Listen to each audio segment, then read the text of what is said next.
10 de los gángsters más famosos durante la época de la Prohibición. La época de la Prohibición se dio de 1920 y hasta 1933 y dieron a conocer a algunos de los más crueles y desalmados gángsters de todos los tiempos. Hoy vamos a recordar a quiénes fueron y por qué eran tan temidos. Para los que esperan a ver a Bonnie y Clyde, ellos eran más asaltabancos, no mafiosos, miembros de alguna organización. Si no te has suscrito al canal, estás a un solo clic de hacerlo. Publico contenido varias veces por semana. Ahora, a lo que venimos. Número 10. Benjamin Bugsy Siegel. Fue un gángster estadounidense del crimen organizado judeo-estadounidense. En los 30 y 40, Siegel era conocido como uno de los gángsters más crueles, infames y más temidos de su época. Popularmente asociado al desarrollo de Las Vegas, creador del primer gran hotel de la ciudad, el famoso Flamingo, inaugurado el 26 de diciembre de 1946. Siegel fue uno de los fundadores del Sindicato del Crimen, después de ser contrabandista durante la era de la Prohibición.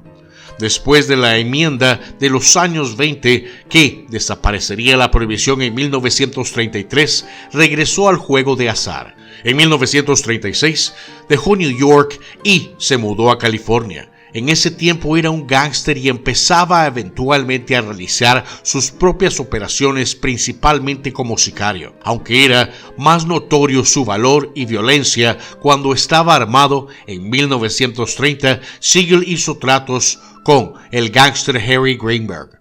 Fue asesinado en 1947. Número 9. Frank Costello.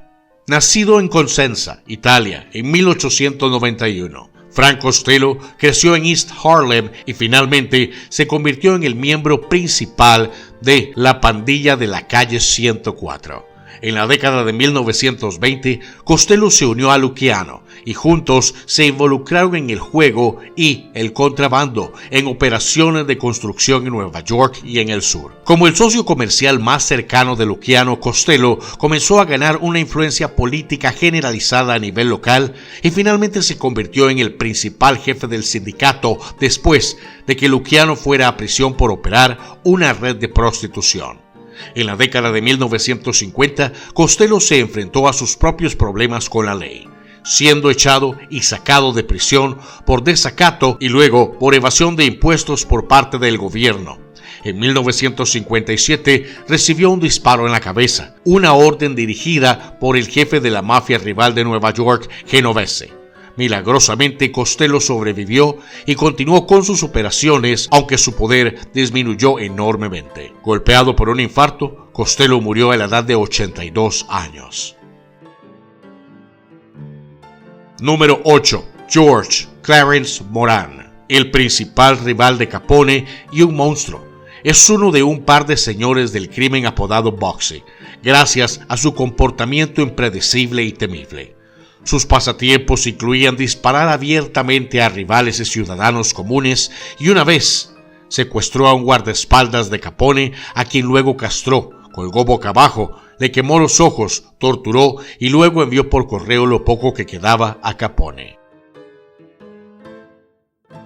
Número 7. Charles Luciano. Nacido en 1897 en Sicilia y criado en la ciudad de Nueva York, Lucky Luciano desempeñó un papel fundamental en la creación del National Crime Syndicate y considerado el cerebro detrás del crimen organizado moderno en Estados Unidos. Gracias a su establecimiento de su órgano de gobierno, la Comisión, en 1931. Durante la década, Luciano se convirtió en el jefe de la mafia más poderoso como jefe de la familia criminal Genovese. Después de perseguir a Luciano durante años, el fiscal de distrito, Thomas E. Dewey, pudo encerrar al mafioso por sus negocios de prostitución en 1936, cumpliendo una sentencia mínima de 30 años. Luciano pudo acortar su tiempo en prisión debido a que ayudó a la seguridad de la Marina de los Estados Unidos, medidas durante la Segunda Guerra Mundial. En 1943 fue deportado de regreso a Italia, donde logró dirigir sus operaciones de narcotráfico en los Estados Unidos. En 1962 murió de un ataque al corazón mientras estaba en un aeropuerto de Nápoles. Número 6. Carlo Gambino, un joven prodigio del crimen de Sicilia. Gambino podía manejar armas de fuego antes de que pudiera caminar. Su habilidad como pistolero puso en su haber múltiples asesinatos mientras aún era un adolescente. Cuando Mussolini ganó el poder en Italia, Gambino llegó a la ciudad de Nueva York, donde alquiló un arma antes de fundar su propio sindicato del crimen en la tierra de los libres y el hogar de los valientes. Fue uno de los mafiosos italo-estadounidenses más poderosos del siglo XX. Fue líder o don de una organización criminal conocida como la familia Gambino, la que perdura hasta la actualidad. Los negocios de la familia abarcan, entre otros, las empresas de transporte, la construcción, los sindicatos y la recolección de basura. Número 5. Vito Genovesi. Con un apetito insaciable por el dinero y el poder, Vito Genovesi es conocido por haber empoderado a la mafia estadounidense y haberla comprometido al final de su reinado. Nacido en 1897 en una provincia de Nápoles, Genovesi se mudó a Manhattan cuando era adolescente. Ascendió al poder durante la Prohibición y tenía estrechos vínculos con Luciano, lo que ayudó a construir la Comisión. Intentando evitar un cargo de asesinato, Genovesi huyó a Italia y desde allí dirigió operaciones hacia los Estados Unidos. Durante la Segunda Guerra Mundial, apoyó los esfuerzos fascistas de Benito Mussolini, pero finalmente fue capturado y enviado de regreso a Estados Unidos para enfrentar su cargo de asesinato. Después que un testigo clave del juicio fuera asesinado, Genovesi fue puesto en libertad y procedió a limpiar la casa, asesinando a varios de sus enemigos sin discreción y restableciendo su poder entre las familias del crimen en la ciudad de Nueva York. La intimidación de Genovesi a su subordinado, Joe Valachi, llevó a este último a ser el primer gángster estadounidense en revelar muchos secretos sobre la organización y convertirse en testigo del gobierno. En 1958, Genovesi fue a prisión por posesión y distribución de narcóticos y murió de un ataque al corazón en una prisión de Missouri 11 años después.